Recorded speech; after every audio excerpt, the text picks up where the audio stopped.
Jahas, tässä on tosiaan sitten tämä Aliman uutuus.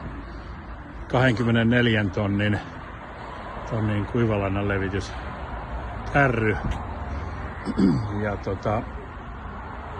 tässä on nyt sitten laitettu kaikki uusiksi, eli nyt on laitettu raskas ADR:n teli tänne lavan alle ja siellä on tosiaan todella järeät ADR:n akselit siellä.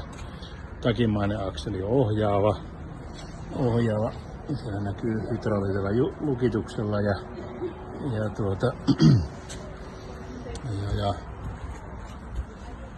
siinä on kokoa ja näköä tässä vaunussa. Hydraulinen aisajousitus löytyy ja siinä on vetoaisallakin on kokoa siinä.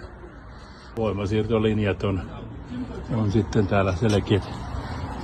Se missä Alima on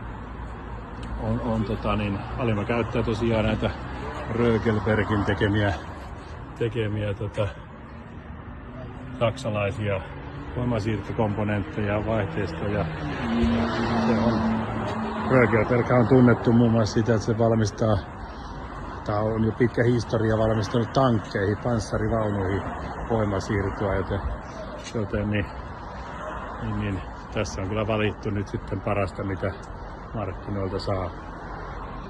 Ja tässä on eri vaihtoehtoja tähän takapäin, eli saadaan tuollaisella sulkuluukulla nämä levityslautaset, mutta siellä on muuten tuolla näkyy vähän noita repiäkeloja.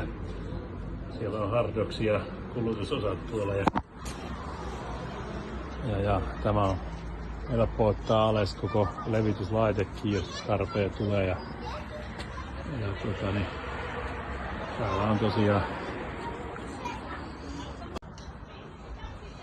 pohjakuljettimessa on 2,5 hydraulinen veto, eli siinä on nyt oikeasti niin on vetotehoa siellä tässä on toisella puolella on vetomoottori ja isot 710 50 26,5 renkaat